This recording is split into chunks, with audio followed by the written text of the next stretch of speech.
भोजन प्रेमी व्यक्ति थे। मैंने उनका जन्म सिद्ध अधिकार था भोजन करना। प्रातस्मरणीय पूज्य राजेश्वरानंद जी महाराज इस कथा को सुनाते थे। घर में भोजन करने बैठ जाए, खाए तो बंदे न करे, घर वाले इशारा करे, थाली पटके वो सिर नीचे करके शुरू है तो उठने का नाम न ले।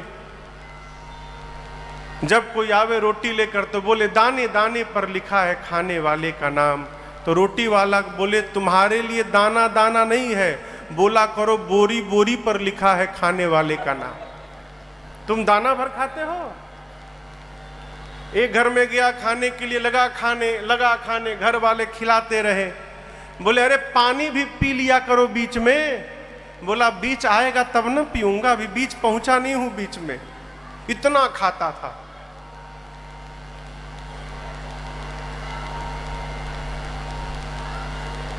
स्वामी जी कहा करते थे कोई ज्यादा नहीं खाता है, सब उतना ही खाता है जितना उसका खाता है। खाते में जितना है उससे ज्यादा कोई नहीं खाता। माई बाप घर वाले परेशान हो गए और उसे धक्का मार के बाहर निकाल दिए। अब बेचारा गया, अब करे तो करे क्या, भोजन बिना मर जाएगा। जाते जाते देखा एक आश्रम के द्वार पर एक मोटे साधु बाबा बैठे थे। मोटे एकदम, तोंद निकला है पूरा एकदम सामने। वो देखा तो बोला अरे इतने मोटे यानी बहुत खाते होंगे, इतना भोजन तो मिल ही रहा होगा इनको। तो गया प्रणाम करके बोला महात्मा जी आपके इस दिव्य सेहत का राज क्या है, क्या राज है इस स्वरूप का। बोले भीतर ना खूब चकाचक मिलता है, कोई गिनने वाला भी नहीं है, कितना खा लो। तो बोला स्वामी जी भीतर एंट्री कैसे होगी मेरी, मैं भी भीतर जाना चाहता हूं। तो बोले उसके लिए तुमको चेला बनना पड़ेगा।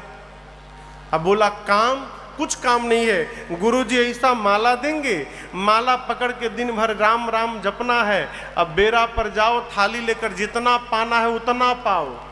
बोला बस बस ऐसा ही जगह मैं ढूंढ रहा था, हमको तुरंत चेला बनवाइए, भोजन का टाइम हो गया है। उसको लेकर गए महात्मा जी। गुरुजी बैठे थे, बोले आओ आओ, कान में मंत्र दिए, माला झोला पकड़ाए। बोला माला बाद में जपूंगा गुरुजी, पहले भोजन का टाइम हो गया, भोजन पालू, जाओ पालू। अब लगा भोजन करने, यहां न कोई रोटी गिनने वाला, न कोई देखने वाला, न कोई टोकने वाला। खूब आनंद से भोजन करे, पड़ा रहे। लेकिन खुशी अधिक दिनों तक नहीं गई माई बाप। एक दिन सवेरे जलपान के समय गया तो जाकर देखा कि भंडारे में कुछ बना ही नहीं है। तो पूछा भाई आज टाइम हो गया जलपान का। बोले आज एकादशी है, कुछ बनेगा नहीं आज। क्या बोल रहे हैं, सत्य में कल मिलेगा। गया गुरुजी के पास, कहा गुरुजी कह रहे एकादशी है। हाँ बेटा आज एकादशी है, भोजन गुरुजी कल द्वादशी को। बोला गुरुजी एकादशी रह जाऊंगा तो द्वादशी देखने लायक बचूंगा नहीं। मैं भोजन के लिए साधु बना हूं गुरुजी, भोजन नहीं मिलेगा मैं मर जाऊंगा गुरुजी, मुझे भोजन करना है। गुरुजी बोले देखो ये तो मानेगा नहीं, मना कर दूंगा तो चोरी छिपे खा लेगा। बोले अच्छा एक काम करो, यहां तो बनेगा नहीं, तुम राशन ले लो और राशन लेके जाओ, नदी के किनारे बना के खा लेना तुम, लेकिन ठाकुर जी को पहले भोग लगा देना फिर खाना। एक दूसरे चेले को गुरुजी बोले देखो बहुत ज्यादा खाता है ये, तो 2 आदमी का भोजन देना, इसको राशन दे देना, अपना बनाएगा। गया नदी के किनारे नहाया, 2 आदमी का राशन था, भोजन बनाया। अब बनाने के बाद गुरु जी की बात याद आई कि भगवान को भोग लगाना। सामने रखा, कहा राम जी भोग लगा लीजिए फिर मैं पाऊंगा। घंटों रटता रहा, भगवान आए ही नहीं। बार बार कहता है। यहां स्वामी जी एक भजन गाते थे, कहता है अरे मेरे राम आइए, प्रभु राम आइए, मेरे भोजन का भोग लगाइए। मेरे राम आइए, प्रभु राम आइए, मेरे भोजन का भोग लगाइए। भोजन का भोग लगाइए। अब वो घंटों कहता रहा, राम आइए प्रभु राम आइए, भोजन का भोग लगाइए, भगवान आए ही नहीं। अंत में आ गया उसे क्रोध, बोला आखिरी बार बोलता हूं, आना है कि नहीं आना है? अब मैं बोलूंगा नहीं। और आप इस चक्कर में है कि आश्रम में पालूंगा, वहां के डर के मारे मैं इधर आया हूं। वहां के भरोसे बैठोगे तो ठन ठन गोपाल हो जाओगे, वहां बना ही नहीं है आज। इसलिए पाना है तो सीधे आके भोग लगाओ, नहीं तो मैं शुरू कर दूंगा। अब जब ऐसे बोला भगत, तो आपको बतावें उसके सामने भगवान साक्षात प्रकट हो गए हो, प्रकट हो गए। लेकिन आप तो खुशी में ताली बजा दिए, वो खुश नहीं भया, वो दुखी हो गया। क्यों? बुलाया था राम जी को, आ गए सीताराम जी, दो लोग आ गए। अब वो देखा दो आदमी का भोजने है, दो यही आ गए तो हमारे लिए क्या बचेगा। बोला आप दो लोग आ गए? राम जी बोले हम दोनों साथ में ही रहते हैं। बोले गुरुजी तो नहीं बताए थे, बोले थे राम जी को भोग लगाना। अच्छा अब आए हैं तो पा लीजिए। मैया और भगवान पाए, थोड़ा सा उसके लिए छोड़ दिए, बेचारा आधा पेट पाया। बोला ये बताइए अगली एकादशी को भी आप दो ही लोग आएंगे ना? अभी बेचारा कंफर्म कर लिया अगली एकादशी का। राम जी बोले हाँ बस दो लोग, और कौन है? गया अगली एकादशी आई तो गुरुजी से कहा, गुरुजी आप कहते राम जी का भोग लगाना, सीता राम जी दोनों आए थे, मैं आधी पेट खाया गुरुजी, अब की बार 3 लोगों का राशन दीजिएगा। गुरुजी सोचे लगता है भूखा रह गया होगा, बहुत खाता है ना। बोले अच्छा ठीक है चलो इसको 3 लोगों का राशन दिया जाए। गया बनाया, बनाकर फिर बुलाने लगा, अरे मेरे राम आइए, मैया साथ लाइए, मेरे भोजन का भोग लगाइए। ओ मेरे राम आइए, मैया साथ लाइए, मेरे भोजन का भोग लगाइए, मेरे भोजन का भोग लगाइए, प्रभु भोजन का भोग लगाइए। जैसे बोला प्रभु सामने आइए, मेरे राम आइए, मैया साथ लाइए। प्रकट हो गए कौन? राम जी, सीता जी और लक्ष्मण जी। अब की बार लक्ष्मण जी भी चले आए। अब लक्ष्मण जी को देखते आग बबूला हो गया। बोला ये कौन है? लक्ष्मण जी बोले प्रभु कहां लेके चले आए, इतनी आदर से बोल रहा है मुझे मेरे बारे में। राम जी बोले मेरे भाई हैं ये, पिछली बार तो नहीं आए थे।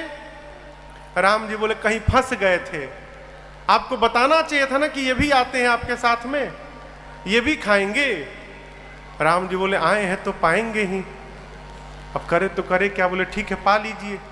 अब राम जी, सीता जी, लक्ष्मण जी भोग लगाए। अब फिर थोड़ा सा बचा उसके लिए, आधी पेट खा के गया। फिर पूछा अगली बार कौन कौन आएगा आज ही बताओ मुझे, और कितने लोग साथ में रहते हैं। भगवान बोले कहीं भी देखिएगा तो हम ही लोग मिलेंगे, बस 3 लोग, और कोई है ही नहीं, बस मेरे भाई और ये सीता जी, 3 लोग। गया अगली एकादशी के दिन बोला प्रभु नहीं हो पाया था, सीताराम जी के लिए ले गया, लक्ष्मण जी भी चले आए थे, मैं फिर आधी पेट रह गया था। अब की बार जोड़ने लगा, 3 वो 3 मत 4 मान के चलो, कहीं एक और बढ़ा के ले आए तो 4 वो और 1 मैं। बोला अब की बार 5 लोगों का भोजन चाहिए। गुरु जी बोले इतना नहीं खाएगा, इतना कैसे खा लेगा, लगता है ये राशन बेचने लगा है। अब इसको रंगे हाथों पकड़ना पड़ेगा। गुरुजी उससे कुछ नहीं बोले और दूसरे चेले से बोले इसको 5 लोगों का राशन दिया जाए। राशन लेकर गया और उसके पीछे पीछे गुरुजी चल गए छिप के कि देखूं तो करता क्या है ये। जाकर गुरुजी एक पेड़ के पीछे छिप कर बैठ गए। ये गया स्नान किया और स्नान करके आज भोजन बनाया नहीं, बनाने के पहले ही बुलाने लगा। क्यों? देख लूं कितने लोग आ रहे हैं।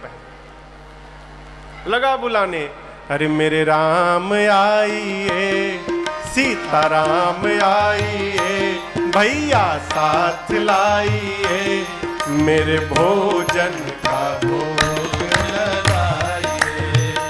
ओ मेरे राम आइए, सीताराम आइए, भैया साथ लाइए, मेरे भोजन का भोग लगाइए, मेरे भोजन का भोग लगाइए, मेरे भोजन का भोग लगाइए।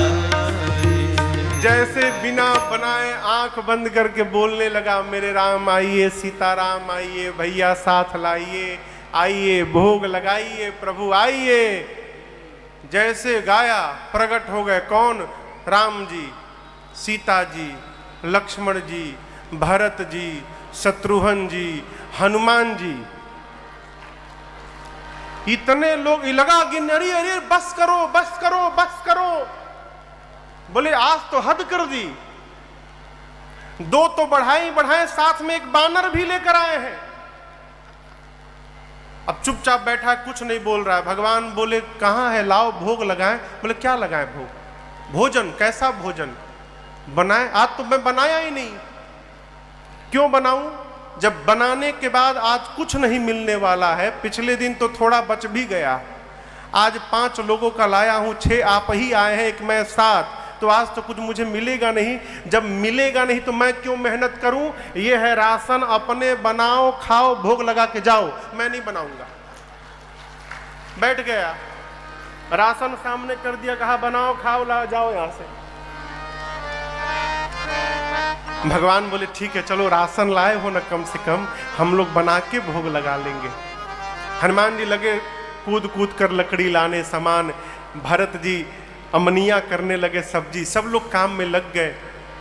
सीता जी भोजन बनाने की तैयारी करने लगी। ये चुपचाप बैठ के बुदबुदा रहा, बताओ आज भूखे मार डालेंगे, कल की द्वादशी नहीं देख पाऊंगा मैं, आज मर जाऊंगा मैं। 5 लोगों का भोजन भी लाकर बताओ नहीं भोजन मिल पाएगा मुझे। अब गुरु जी देखे, गुरु जी को कुछ नहीं दिखाई दे रहा है। गुरु जी देखे कि ये बना क्यों नहीं रहा है, चुपचाप बैठा है। तो गुरु जी गए, गुरु जी को देखते प्रणाम किया।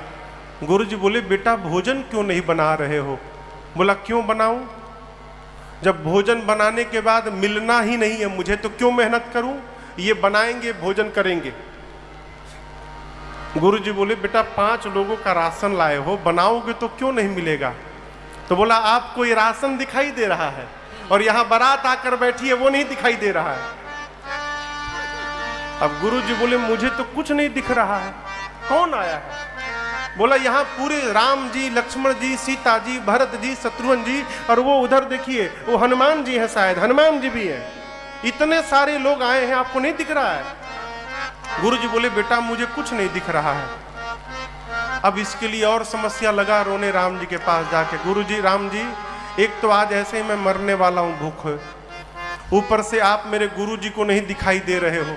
गुरु जी सोच रहे हैं कि मैं झूठ बोल रहा हूँ, प्रभु इतनी बड़ी समस्या में मुझे क्यों डाले हैं आप मेरे गुरु जी को क्यों नहीं दिख रहे हैं?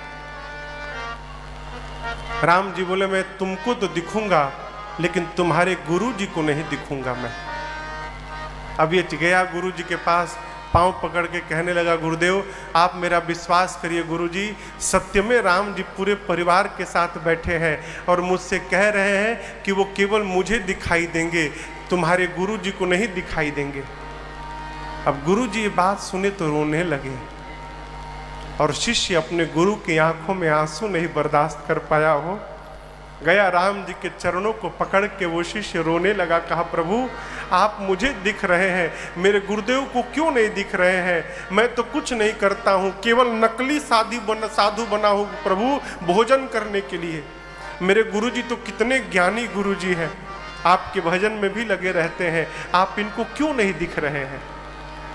राम जी ने कहा बेटा ये सत्य है कि तुम्हारे गुरुजी बहुत ज्ञानी हैं, लेकिन एक बात कहें, जितने सरल तुम हो उतने सरल तुम्हारे गुरुजी नहीं है, इसलिए मैं केवल तुमको दिखाई पड़ूंगा, तुम्हारे गुरुजी को नहीं दिखाई पड़ूंगा। भगवान के चरणों को पकड़ के रोने लगा वो। कहा प्रभु मेरे लिए आप एक बार गुरु जी को दर्शन दीजिए। तो भक्त के कारण भगवान ने पूरे परिवार के साथ, पंचायतन दरबार के साथ